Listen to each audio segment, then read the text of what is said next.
भाई किसी ने सही कहा है, अधूरा ज्ञान खतराए जान। यानी कंप्लीट इंफॉर्मेशन जितनी तेजी से आपके करियर को सही दिशा में ले जाती है, आधी अधूरी जानकारी उतनी ही तेजी से आपको गड्ढे में ले जाती है। नेटवर्क मार्केटिंग एक्चुअल में वो ट्रेन है जो कि गरीबपुर से अमीरपुर जाती है और पिछले कई दशकों से लगातार जा रही है। लाखों लोगों को आज तक उनकी मंजिल पे पहुंचा भी चुकी है। और अगर आप ये वीडियो देख रहे हो तो इस बात की पूरी संभावना है कि कहीं ना कहीं आप भी इस ट्रेन का टिकट कटवा चुके हो। आप सबको मेरी तरफ से हार्दिक बधाई। लेकिन असली जश्न का मौका तो तब बनेगा जब आप अपनी मंजिल पे यानी अमीरपुर पहुंच जाएंगे। मुद्दे की बात यह है कि इस ट्रेन का टिकट तो बहुत सारे लोग कटवा लेते हैं, लेकिन ज्यादातर लोग अमीरपुर नहीं पहुंच पाते। जब ये ट्रेन गरीबपुर से चलती है तब तो इस ट्रेन में इतनी ज्यादा भीड़ होती है कि पांव रखने तक की जगह मिलना भी मुश्किल हो जाता है। भीड़ की भीड़ घुसती चली जाती है नेटवर्क मार्केटिंग की ट्रेन में। लेकिन अमीरपुर पहुंचते पहुंचते इस ट्रेन में इतनी जगह बन जाती है कि अंत तक इसमें टिके रहने वाले यात्री आराम से सोते सोते अमीरपुर पहुंच जाते हैं। प्रश्न ये उठता है कि वो भीड़ कहां चली जाती है? उन 95% लोगों को जमीन खा जाती है या आसमान निगल जाता है? मैं आपको बताता हूं कि एक्चुअल में होता क्या है। गरीबपुर से अमीरपुर जाने का टिकट खरीदने के बावजूद भी लगभग 25% लोग तो ऐसे होते हैं जो कभी ट्रेन में चढ़े ही नहीं। यानी कि जिन्होंने नेटवर्क मार्केटिंग बिजनेस ज्वाइन करने के बावजूद भी कभी सीरियसली काम स्टार्ट किया ही नहीं। उन लोगों का मानना होता है कि मैंने ट्रेन का टिकट खरीद लिया है तो ट्रेन मेरे बाप की हो गई और ट्रेन का ड्राइवर मेरा खानदानी नौकर हो गया।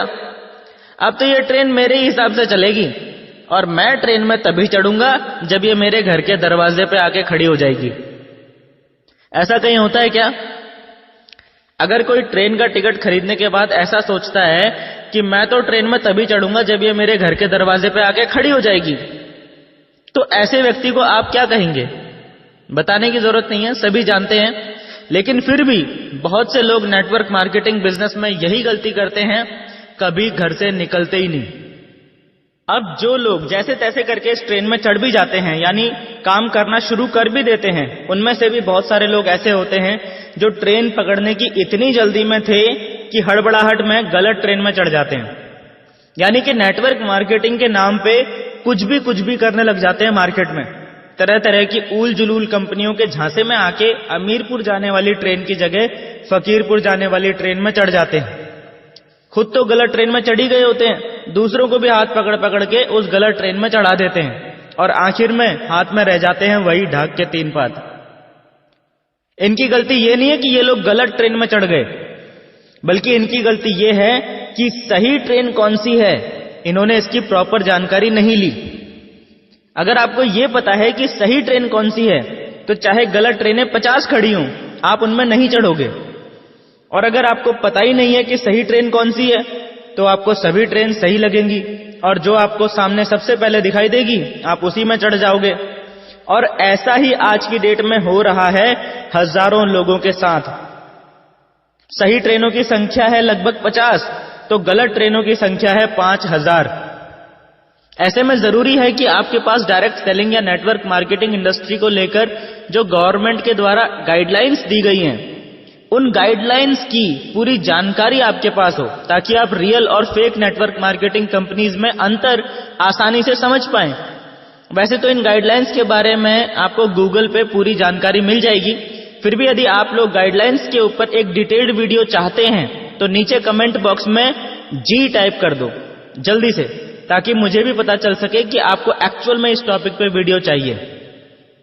आपको आज की मार्केट सिचुएशन के बारे में जानकर आश्चर्य होगा कि मार्केट में आज की डेट में जितने भी नेटवर्कर्स काम कर रहे हैं और अपना जीवन बदलने के लिए दिन रात कड़ी मेहनत कर रहे हैं, उनमें से लगभग 70% लोग गलत ट्रेन में चढ़े हुए हैं। मात्र 30% ही सही ट्रेनें पकड़कर आगे बढ़ रहे हैं। पर इससे भी बड़ी और गंभीर समझने लायक बात यह है कि इनमें से भी बहुत सारे लोग, इन 30% में से भी बहुत सारे लोग सही ट्रेन में चढ़ने के बावजूद भी अमीरपुर नहीं पहुंच पाते हैं। इसका कारण यह है कि गरीबपुर से अमीरपुर जाने वाली ट्रेन कई जगहों पे यानी कई स्टेशंस पे रुक के अमीरपुर जाती है। और ये सभी लोग इनमें से ही किसी ना किसी स्टेशन पे ट्रेन से उतर जाते हैं, इसीलिए ये लोग कभी भी अमीरपुर नहीं पहुंच पाते। वैसे तो छोटे मोटे सैकड़ों स्टेशन हैं जो गरीबपुर से अमीरपुर के बीच में आते हैं, पर इनमें से 5 ऐसे बड़े स्टेशन हैं जहां पे सबसे ज्यादा लोग इस ट्रेन से उतर जाते हैं और कभी अमीरपुर नहीं पहुंच पाते। सबसे पहला स्टेशन आता है भयनगर। जिनके मन में भय होता है किसी भी प्रकार का, वो सारे लोग इस स्टेशन पे ही उतर जाते हैं। असफलता का भय, ठुकराए जाने का भय, कंपनी बंद हो जाने का भय, नौकरी छूट जाने का भय, परिवार वालों और करीबियों के विरोध का भय, और इसी प्रकार के ना जाने कितने भय हम अपने मन में पाले रहते हैं। ये भय आपकी सफलता का सबसे बड़ा दुश्मन होता है और आपके असली व्यक्तित्व को खुल के लोगों के सामने आने नहीं देता। एक बार आप इस स्टेशन से आगे निकल जाते हैं और अमीरपुर जाने वाली ट्रेन से उतरते नहीं हैं, तो अगला जो स्टेशन आता है जहां पे अधिकतर लोग ट्रेन से उतर जाते हैं वो है संदेहपुरी। संदेह यानी डाउट या शक ऐसी बीमारी है जिसका इस दुनिया में कोई इलाज नहीं है। संदेह सीधा आपकी बुद्धि पर अटैक करता है और आपकी सोचने, समझने और डिसीजन लेने की क्षमता को खत्म कर देता है। डाउट कभी भी आ सकता है, डाउट किसी पे भी हो सकता है, कंपनी पे, प्रोडक्ट्स पे, सिस्टम पे, अपलाइन पे, किसी पे भी। इस डाउट को सिर्फ एक ही तरीके से रोका जा सकता है और वो तरीका है विश्वास करना। विश्वास करना अपनी कंपनी पे, विश्वास करना अपने प्रोडक्ट्स पे, विश्वास करना अपने सिस्टम पे और अपलाइंस पे। अगर आप में विश्वास है तो आप संदेहपुरी स्टेशन से भी बच जाएंगे और आगे निकल जाएंगे। एक बार आप इस स्टेशन से आगे निकल जाते हैं और अमीरपुर जाने वाली ट्रेन से उतरते नहीं हैं, तो अगला स्टेशन यानी तीसरा बड़ा स्टेशन जहां पे अधिकतर लोग ट्रेन से उतर जाते हैं वो है सलाहपुर। जी हां, आपने भय पे जीत हासिल कर ली, आपने संदेह पे जीत हासिल कर ली। अब आपको उन लोगों से बचना है जो आपको फालतू सलाह देकर आपके रास्ते से भटकाने की कोशिश करते हैं। याद रखना, हर सलाह देने वाला व्यक्ति आपका भला चाहने वाला हो ऐसा जरूरी नहीं है, और हर भला चाहने वाला व्यक्ति आपको सही सलाह दे रहा हो ऐसा भी जरूरी नहीं है। इसीलिए ये सलाहपुर स्टेशन सबसे खतरनाक स्टेशनों में से एक है। अगर आपने सही सलाह को छोड़ दिया और गलत सलाह को मान लिया तो आपका सफर वहीं खत्म हो जाएगा। ज्यादातर लोगों के साथ समस्या यह है कि उन्हें समझ ही नहीं आता है कि कौन उन्हें सही गाइड कर रहा है और कौन उन्हें मिसगाइड कर रहा है। जरूरी नहीं है कि चिकनी चुपड़ी बातें करने वाला आपका भला चाहने वाला ही हो और कड़वी बातें करने वाला आपका बुरा चाहने वाला ही हो। एक सिंपल सा लॉजिक देता हूं आपको, जिससे कि आपको आज के बाद ये अंडरस्टैंड करना आसान हो जाएगा कि कौन आपको सही सलाह दे रहा है और कौन आपको गलत सलाह दे रहा है। हर वो व्यक्ति जो नेटवर्क मार्केटिंग बिजनेस में एक्सपर्ट है, और आप जहां भी, जिस भी कंपनी में, जिस भी पोजीशन में हो, आपकी ग्रोथ से अगर उस व्यक्ति को इनकम हो रही है, आपकी टीम बढ़ने से अगर उसका बिजनेस भी बढ़ रहा है, तो समझ लो कि वो आपको सही सलाह दे रहा है। लेकिन अगर कोई व्यक्ति आपको सलाह तो दे रहा है लेकिन उसका खुद नेटवर्क मार्केटिंग में कोई एक्सपीरियंस नहीं है, जैसे आपके बहुत सारे फ्रेंड्स होंगे, आपके बहुत सारे रिलेटिव्स होंगे, आपके पेरेंट्स होंगे, ये सब लोग चाहते तो आपका भला है पर नेटवर्क मार्केटिंग के बारे में आपको सही सलाह नहीं दे सकते। इसीलिए टेक्निकली इनकी सलाह पे चलना आपके नेटवर्क मार्केटिंग करियर के लिए घातक सिद्ध हो सकता है। दूसरे वो लोग जो आपको सलाह तो देते हैं और वो लोग नेटवर्क मार्केटिंग के एक्सपर्ट भी होते हैं, लेकिन उनके द्वारा दी गई सलाह के अंदर एक हिडन कमांड छुपी होती है। यानी कि वो लोग डायरेक्टली आपको आपका रास्ता बदलने के लिए नहीं बोलते, लेकिन उनकी मंशा यानी इंटेंशन यही होती है कि आप अपना रास्ता बदल के उनके साथ उनकी कंपनी में शामिल हो जाएं। इस जगह पे आपको बहुत ज्यादा सतर्कता बरतने की जरूरत होती है कि जिस व्यक्ति से आप सलाह ले रहे हो, क्या वो व्यक्ति दिल से आपका भला चाहता है या आपसे पहले अपना भला चाहता है। सबसे ज्यादा वो लोग इस सलाहपुर स्टेशन पे उतर जाते हैं जो नेटवर्क मार्केटिंग में बिगिनर्स लेवल पे होते हैं। इसीलिए सावधान रहें। सलाहपुर में कहीं अपनी ट्रेन से उतर मत जाना किसी की सलाह मानकर। कान बंद करके अपनी सीट पे बैठे रहना, यानी लोगों की बातों की परवाह किए बगैर अपना काम करते रहना। जब आप इस सलाहपुर स्टेशन को भी पार कर लेते हैं तो आपके रास्ते में चौथा सबसे बड़ा स्टेशन आएगा आलसपुर। जी हां, आलस अगली सबसे बड़ी बाधा है आपके रास्ते की। हम में से बहुत से लोग आलसपन के जाल में फंस के अपने लक्ष्य को, अपनी मंजिल अमीरपुर को भूल जाते हैं और आलसपुर स्टेशन पर ट्रेन से उतर जाते हैं। अगर दिल्ली से मुंबई ट्रेन का सफर 22 घंटे का है तो आपको हर हाल में 22 घंटे उस ट्रेन में बैठना ही पड़ेगा। आप अपनी मर्जी से बीच में किसी भी स्टेशन पे उतर के घूमने नहीं जा सकते। 22 घंटे मतलब पूरे 22 घंटे। लेकिन आलसी लोग इतना झेलने से पहले ही बीच में आलसपुर पे उतर जाते हैं। फिर बोलते हैं ट्रेन में तो हम भी चढ़े थे जी, हम तो अमीरपुर नहीं पहुंचे। आलसी आदमी हर काम को टालता रहता है, बहाने बनाने लगता है और अपनी लाइफ की हर प्रॉब्लम के लिए दूसरों को दोष देने लग जाता है। इसीलिए उनके बिजनेस की ग्रोथ रुक जाती है, टीम काम करना बंद कर देती है, अपलायंस भी कुछ टाइम बाद गौर करना बंद कर देते हैं और यह आदमी धीरे धीरे खुद ब खुद बिजनेस से आउट हो जाता है। आदमी में आलस पैदा क्यों होता है? इसका सबसे बड़ा रीजन है आदमी के काम करने का कोई बहुत बड़ा क्लियर कट पर्पस ना होना। इसीलिए कहा जाता है कि इस नेटवर्क मार्केटिंग इंडस्ट्री में डायमंड वही बन सकता है जिसके पास उसका क्लियर कट पर्पस होता है, क्योंकि ये पर्पस आपको हमेशा आलस से दूर रखता है। यानी आपको आलसपुर स्टेशन पर ट्रेन से उतरने नहीं देता। एक बार आप आलसपुर को भी पार कर लेते हैं तो अमीरपुर पहुंचने से पहले आखिरी सबसे बड़ा स्टेशन आपके रास्ते में आता है होशियारपुर। ये पंजाब वाला होशियारपुर नहीं है, ये ज्यादा होशियारी दिखाने वालों का होशियारपुर है।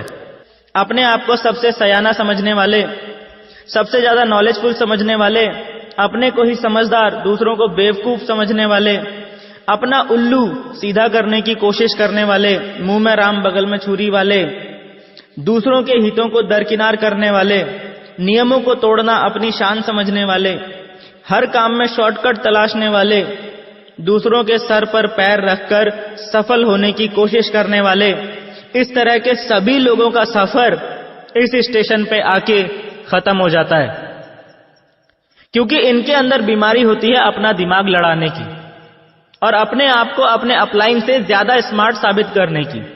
इसीलिए ये लोग कुछ ना कुछ होशियारी दिखाने की कोशिश जरूर करते हैं, सिस्टम और कंपनी के खिलाफ कोई ना कोई एक्टिविटी जरूर करते हैं और बस फिर वही इनके करियर की सबसे बड़ी गलती साबित होती है और उस एक गलती की वजह से इनका सफर इस होशियारपुर स्टेशन पर खत्म हो जाता है। सिर्फ कुछ लोग यानी कि मात्र 1% लोग ही इस 5वें स्टेशन को पार करने के बाद ट्रेन में बचते हैं और बाकी 99% लोग कभी भी ये नहीं बोलते कि मेरी गलती थी, मुझ में ही कमी थी।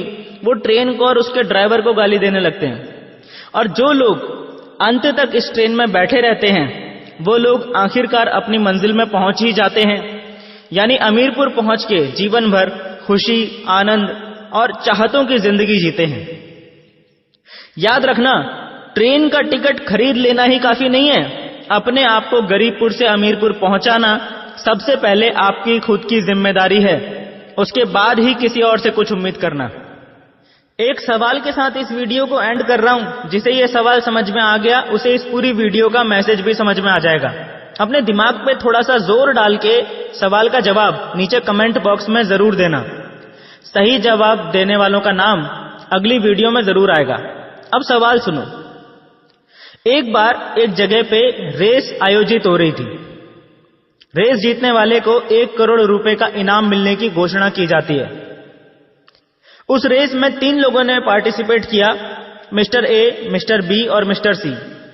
तीनों रेस वाले दिन रेस वाली जगह पे पहुंचते हैं तो क्या देखते हैं कि रेस के लिए जो रास्ता चुना गया था वो एक जंगल से होकर गुजर रहा था, बल्कि यूं कहूं कि वो रास्ता था ही नहीं, वो तो घना जंगल था।